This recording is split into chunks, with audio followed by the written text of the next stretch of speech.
Hello students, आज का जो अपना टॉपिक है वो है क्वांटाइजेशन ऑफ चार्ज।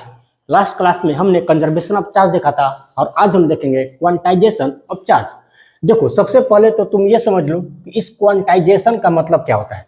देखो, क्वांटाइजेशन का मतलब ये होता है कि कोई भी चीज जो है ना वो होल नंबर प्रेजेंट होता है। जैसे कि वो एक के रूप में प्रेजेंट होता है, 2, 3, 5, 15, 20, इस तरह से प्रेजेंट होता है। कोई भी चीज इस तरह से होल नंबर में अवेलेबल होता है। वो 0.2 या फिर 1.2 या फिर 2.5, 5.3 इस तरह से फ्रैक्शन में प्रेजेंट नहीं होता है। इसी को आप बोलते हैं क्वांटाइजेशन। क्वांटाइजेशन मतलब कोई भी चीज जो होल नंबर में प्रेजेंट होता है, वो या तो 1 के रूप में, 2 के रूप में, 3, 5, 15, 20 के रूप में प्रेजेंट हो सकता है। वो 0.2, 1.2, 2.5 या इस तरह से 5.3 फ्रैक्शन में प्रेजेंट नहीं होता है। इसी को आप बोलते हैं क्वांटाइजेशन। ठीक है, तो पहली बात तुम ये जान लो कि क्वांटाइजेशन ऑफ चार्ज क्या होता है। इसको जानने से पहले तुम ये जान लो कि जो सबसे छोटी चार्ज होती है ना, इस इन्वर्स का जो सबसे छोटी चार्ज होती है वो इस इन्वर्स का जो सबसे छोटी चार्ज होती है वो होती है चार्ज ऑन एन इलेक्ट्रॉन। एक इलेक्ट्रॉन पर जितनी चार्ज होती है ना, वही इस इन्वर्स का सबसे छोटी चार्ज होती है। तो पहले इस बात को लिख लो, the smallest charge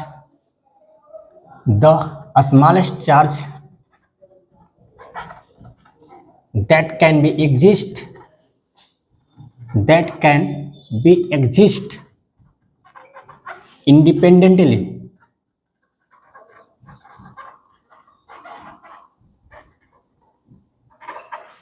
is charge on an electron। एक इलेक्ट्रॉन पर जितनी चार्ज होती है ना, वही सबसे स्मॉलेस्ट चार्ज होती है। और वो कितना होती है भाई? That is 1.6 into 10⁻⁻19 coulomb. कितना होती है? 1.6 इंटू 10⁻⁻19 कूलम। मतलब जो एक इलेक्ट्रॉन पर जितनी चार्ज होती है ना, एक इलेक्ट्रॉन पर जितनी चार्ज होती है,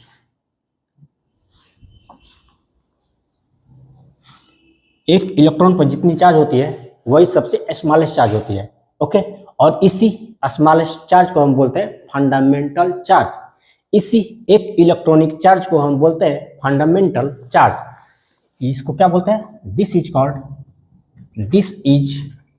called fundamental charge. Fundamental charge इसी एक इलेक्ट्रॉनिक चार्ज को, एक इलेक्ट्रॉन पर जितनी चार्ज होती है उसी को हम बोलते हैं फंडामेंटल चार्ज। अच्छा, फंडामेंटल चार्ज क्या होती है? तो एक इलेक्ट्रॉनिक चार्ज के बराबर होती है, दैट इज E के बराबर होती है। ओके, इसी को बोलते हैं फंडामेंटल चार्ज। तो क्वांटाइजेशन ऑफ चार्ज मतलब ये होता है कि चार्ज हमेशा इस फंडामेंटल चार्ज के इंटीग्रल मल्टीपल में प्रेजेंट होता है। चार्ज हमेशा इस फंडामेंटल चार्ज के इंटीग्रल मल्टीपल में प्रेजेंट होता है। फंडामेंटल चार्ज क्या है भाई? तो चार्ज ऑन एन इलेक्ट्रॉन। तो कोई भी चार्ज होता है ना, वो या तो 1e के रूप में प्रेजेंट होता है, या तो फिर 2e के रूप में प्रेजेंट होता है, या फिर 5e के रूप में प्रेजेंट होता है, या फिर 20e के रूप में प्रेजेंट होगा, या 50e के रूप में प्रेजेंट होगा। वो कभी भी 1.2e के रूप में प्रेजेंट नहीं होगा, 2.3e के रूप में प्रेजेंट नहीं होगा, 5.7e के रूप में प्रेजेंट नहीं होगा। मतलब वो कभी फ्रैक्शन में प्रेजेंट नहीं होगा। और इसी को आप बोलते हैं quantization of charge. Quantization of charge मतलब चार्ज हमेशा इस इलेक्ट्रॉनिक चार्ज के इंटीग्रल मल्टीपल के रूप में प्रेजेंट होगा। चार्ज हमेशा इस फंडामेंटल चार्ज के इंटीग्रल मल्टीपल में प्रेजेंट होगा। मतलब वो या तो 1 ही हो सकता है, या तो फिर 2 ही हो सकता है। किसी बॉडी को आप चार्ज या तो 1e दे सकते हैं, या तो 2e दे सकते हैं, या 5e दे सकते हैं, या किसी बॉडी से आप चार्ज 1e निकाल सकते हैं, किसी बॉडी से आप 2e का चार्ज निकाल सकते हैं। लेकिन कभी भी किसी बॉडी को आप 1.2e का चार्ज नहीं दे सकते हैं। कभी भी किसी बॉडी को आप 2.3e का चार्ज नहीं निकाल सकते हैं। ठीक है, क्यों? क्योंकि चार्ज हमेशा या तो 1e के रूप में प्रेजेंट होता है, या तो 2e के रूप में प्रेजेंट होता है, या तो 5e के रूप में प्रेजेंट होता है। इस तरह से होल नंबर के रूप में प्रेजेंट होगा। 5e, 15e, 20e, 15e, 16e, इस तरह से इस फंडामेंटल चार्ज के इंटीग्रल मल्टीपल के रूप में प्रेजेंट होगा, वो कभी भी इस फ्रैक्शन के रूप में प्रेजेंट नहीं होगा। ठीक है, मतलब क्या कि आप कभी भी किसी बॉडी को या तो 1 e का चार्ज दे सकते हैं, या तो 2 e का चार्ज दे सकते हैं, या तो 5 e का चार्ज दे सकते हैं। आप कभी भी किसी बॉडी को आप 1.2 e का चार्ज नहीं दे सकते हैं। आप कभी भी किसी बॉडी को आप 2.3 e का चार्ज नहीं दे सकते हैं।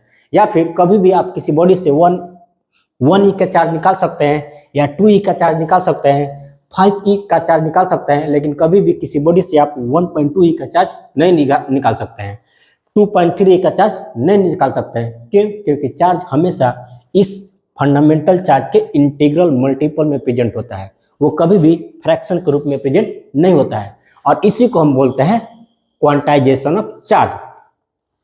तो according to quantization of charge हम लिखेंगे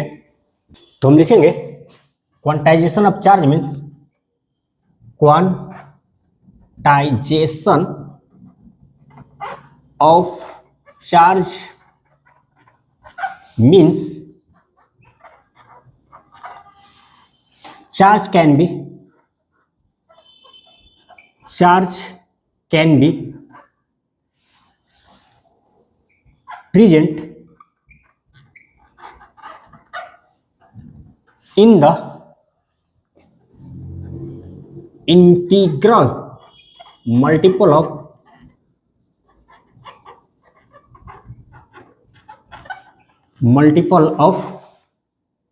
fundamental charge,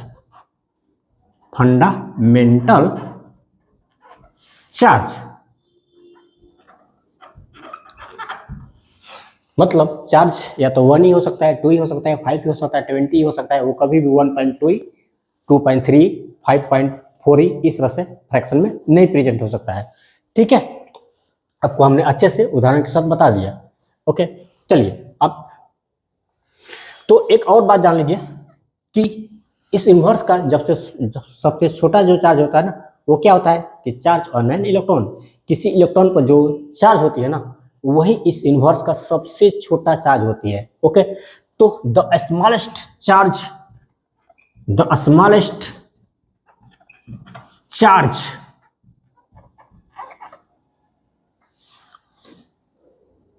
of the universe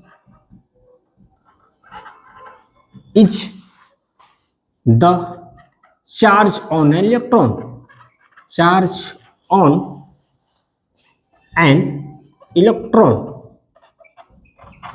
किसी इलेक्ट्रॉन पर जितनी चार्ज होती है ना, वही इस यूनिवर्स का सबसे छोटी चार्ज होती है। और एक इलेक्ट्रॉन पर कितना चार्ज होता है तो -1.6 × 10⁻⁹ कूलम। ओके, चलिए अब क्या करेंगे ना, एक एग्जाम्पल देख लेते हैं। चलिए एक क्वेश्चन से, एक एग्जाम्पल के माध्यम से हम क्वांटाइजेशन ऑफ चार्ज को समझ लेते हैं कि क्वांटाइजेशन ऑफ चार्ज होता क्या है, आप ऐसे समझ जाएंगे। तो आपको एक क्वेश्चन दे दिया कि कैन ए चार्ज, अच्छा इतना नोट करो तो फिर मैं क्वेश्चन देखिए, क्योंकि नीचे बनाने का फिर स्पेस नहीं मिलेगा। अच्छा एक चीज छूट गया है, उसको पढ़ लो। तो according to quantization of charge हम लिख सकते हैं Q बराबर ±NE। According to quantization of charge हम लिख सकते हैं Q बराबर ±NE। अच्छा यहाँ पर Q क्या है भाई, Q क्या है यहाँ पर, Q क्या है, तो Q charge on a body है, चार्ज ऑफ ए बॉडी, किसी बॉडी का चार्ज है। ठीक है, n क्या है, इंटीग्रल नंबर है, इंटीजर नंबर है। n क्या है, इंटीजर नंबर है,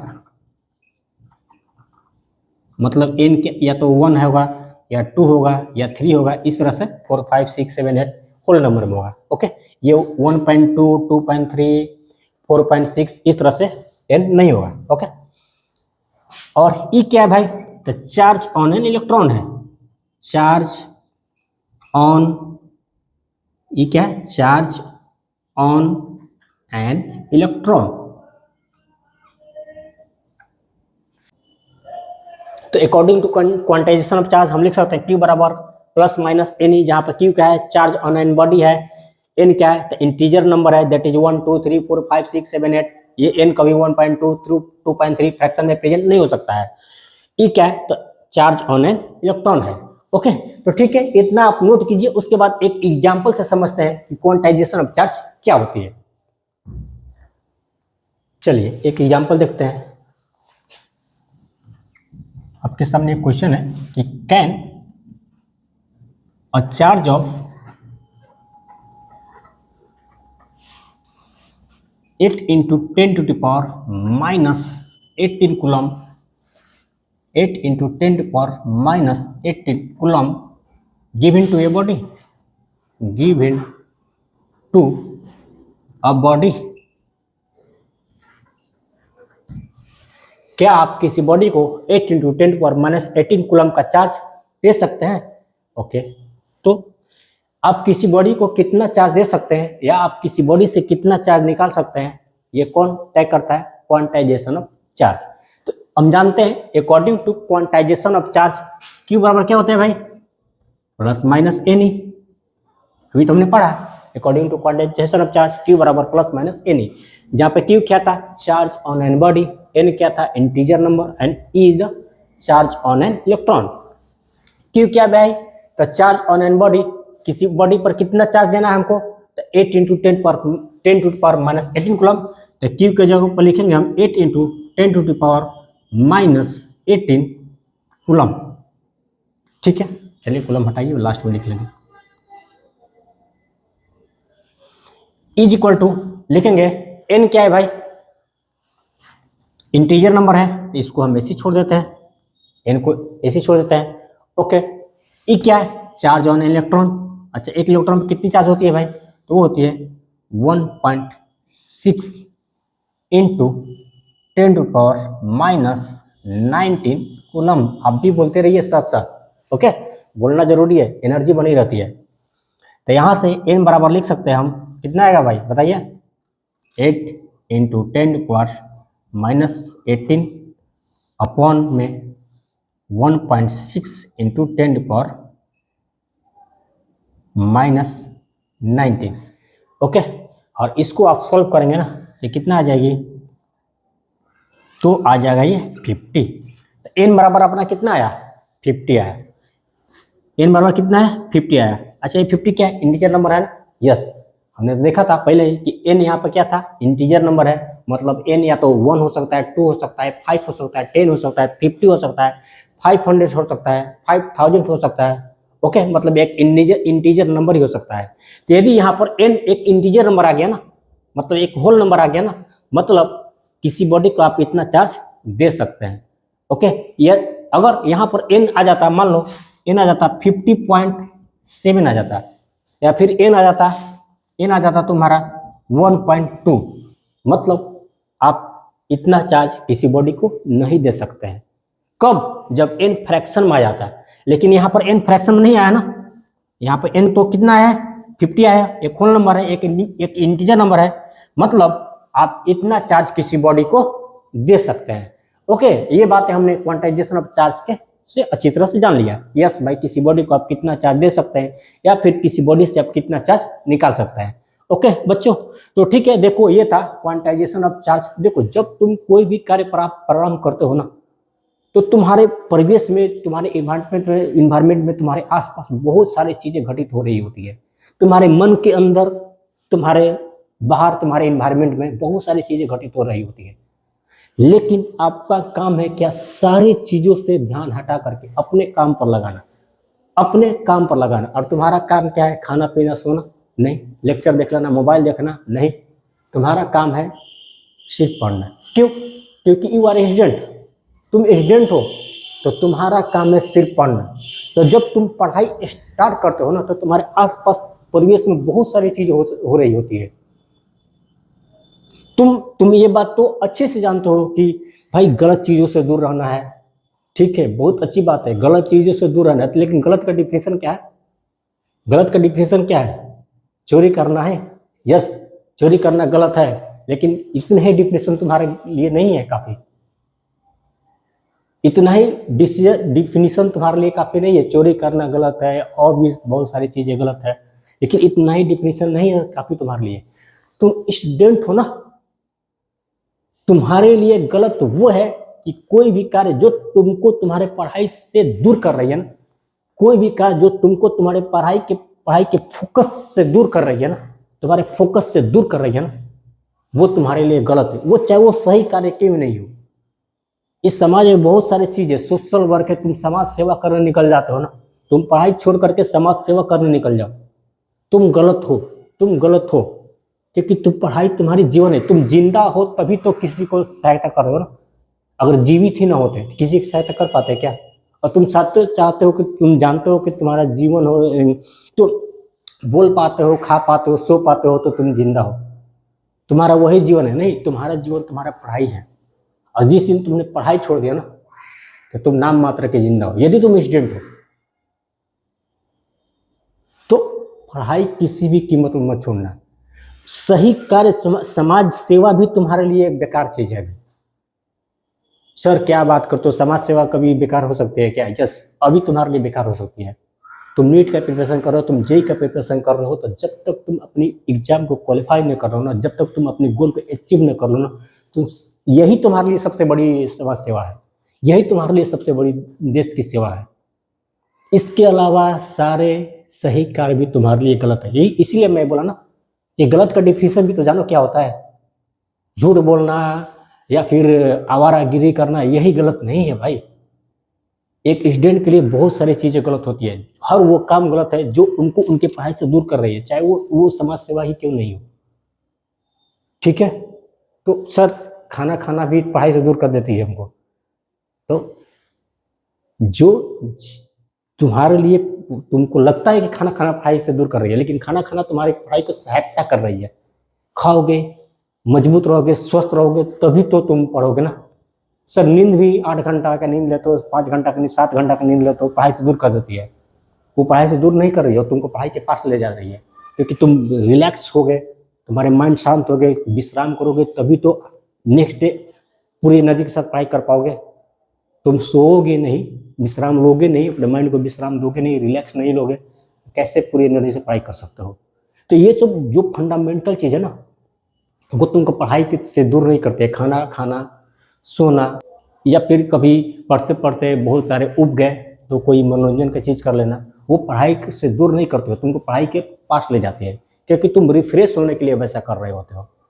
ओके, तो खाना खाना कभी तुमको पढ़ाई से दूर नहीं ले जाती है, वो तो उससे तुमको एनर्जी मिलती है। यस, मैं नेक्स्ट डे, नेक्स्ट आवर मैं और एनर्जी से पढ़ सकूँ, पूरी एनर्जी से पढ़ सकूँ।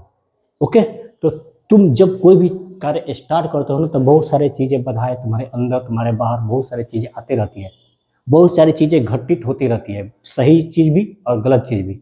हर चीज़ से आपको दूर रखना है। आपका सही केवल आपके पढ़ने में है, और आपका गलत आपकी पढ़ाई छोड़ने में है। तो सही करो, पढ़ाई पूरी करते रहो, गलत से दूर रहो, मतलब पढ़ाई कभी ना छोड़ो, निरंतर पढ़ते रहो, निरंतर प्रयास करते रहो। आप हमेशा निरंतर पूरी पढ़ाई करते रहो, आप अपने सपने को साकार कर ही लेंगे। जो भी आप चाहते हो ना, वो आप बन ही जाओगे। डॉक्टर बनना चाहते हो, इंजीनियर बनना चाहते हो, अफसर बनना चाहते हो, जो चीज़ बनना चाहते हो तुम बन जाओ। और उसके बाद समाज सेवा स्टार्ट करो। जो करना है तुमको, समाज सेवा, देश सेवा, जितनी करना है, जन सेवा करो, खुल के करो, बहुत अच्छी बात है। बट अभी पढ़ाई है ना, इसको कर लो, यही तुम्हारी सबसे बड़ी समाज सेवा है, यही तुम्हारे लिए सबसे बड़ी देश सेवा है।